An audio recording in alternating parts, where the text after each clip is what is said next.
Our next speaker, I hope you are ready to basically wipe the sleep from your eyes and wake up a little bit, because he will do it for you if you're not ready to. I met Harry, saw him last September at a CMO event in Chicago, and by far he was the most dynamic speaker of that entire group. Sorry, Slade, I know your panel was a great deal, but it just wasn't as exciting as Harry's. So he will get you rocking and rolling, he will wake you up, he will challenge you, and he'll also show you a little bit about, as we mentioned, branding, but he's going to talk about branding yourself. I really don't need to go into his background, because Harry's going to bring it up for you and show you how he's evolved and how he has actually come to brand himself. So without any further ado, Harry Campbell.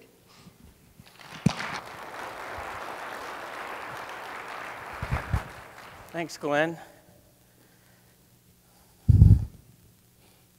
I got three things I need to start with, the end in mind. Number one is pretty obvious. I'm going to share with you my thoughts on leadership. Pretty obvious, but it's important you understand that. Second of all, I want you to realize that my goal is to provoke a percentage of you all into changing, doing something different, thinking about how you operate, either with a group, in a group, or personally. So that's number two. And the third objective is I'm going to have fun. You need to realize that I achieved the ultimate in business success for a career in 1991 and became the brand manager of Metamucil. You've not lived till you've sat behind a one-way mirror and watched 12 women talk about their bowel habits for 4 hours. And you had to care. And you had to put additional questions in as a follow-up. At that point, I realized you better enjoy what you do, you better have fun, because if you don't, probably not worth it. Bad idea. So, thoughts on leadership? I'd like to provoke and engage. I will guarantee you I have fun up here. It's what I do. All right, here we go. Before we get into this, I'd like you to take 45 seconds and read this, because this is my vision on leadership, and this is going to be the foundation of my speech today.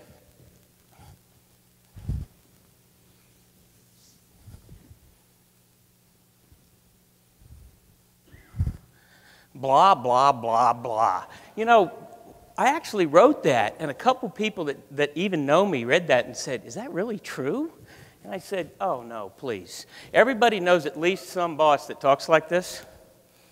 And if you're one, either stay and get engaged, or you might want to go ahead and fly home, because you're not going to get much done. This is silly. In fact, I would have gotten bingo diagonally if I'd have put the word innovation in there. That doesn't make any sense at all. Let me talk about my premise. Very straightforward. In my experience, I believe that there are some things that you're very good at and you're going to win, and some things that you suck at and you're going to lose. But life, for the most part, is at the margin in between. Those big, unavoidable wins and losses, that happens. But I believe most of life is won and lost at the margin. Let me go into that a little bit. I'm going to use a baseball analogy, with all due respects to people that don't give a darn about America's former pastime. And we're going to use a 160-game season. There's 162 games in baseball, but the math doesn't work as easy. Every team in the United States is going to win 40 and lose 40, no matter how good they are, no matter how much they spend, and no matter what kind of day it is. It's going to happen. Unavoidable wins and losses. There's 80 other games that team plays. You know what happens in those other 80 games? The good teams hit the cutoff man in the 5th inning, make the right pitching change, turn the double play. The pitcher covers first base instead of forgetting. The catcher blocks a ball that was in the dirt. They stop a run from scoring, and they barely win. They go 60-20 in those other games. They win 100 games. They go to the World Series. They have a parade. They get promoted. They get money. Life is good. The other teams, and I'm from Kansas City, by the way, like the Royals, miss the cutoff man, get the man at second and not at first on the double play, a couple runs score, make a bad decision, didn't prepare quite right, and guess what? They go 20-60. Fire everybody, gloom and doom. You know what the difference between those two is? Minor. Let's talk about the Olympics for a second. Bode Miller got the bronze medal by .09. in the downhill. Now, he got a gold in the, I think it was the super combined. He crushed the field. The difference between winning and losing is minor, and that's my premise. And I'm going to talk about what that means, and I'm going to characterize that in terms of things that are 49-51 to you, as in a slight loser, or 51-49. And what my point is, turning those 49-51 into 51-49 winners takes several things. I got the T's up there: talent, tenacity, and teamwork. I agree with all that. Absolutely. But the thing it really takes is leadership, and I'm going to spend some time talking to you about my concepts and theories of leadership and how that plays out. It is not just leaders of people and leaders of orgs. All right? My premise goes a little deeper here.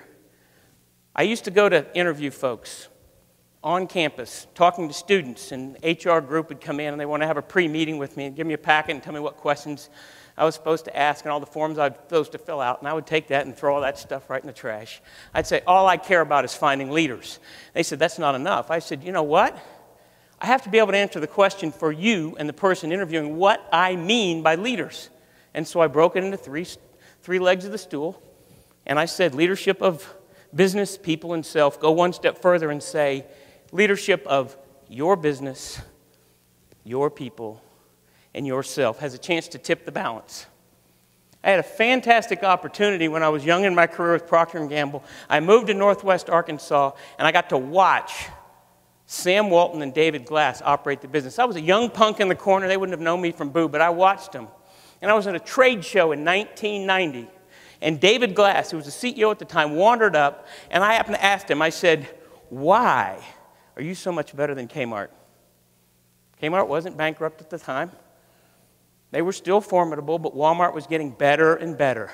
And he gave me an answer I will never forget. He said, Harry, we do 1,000 things a little bit better than them, and the cumulative effect is crushing.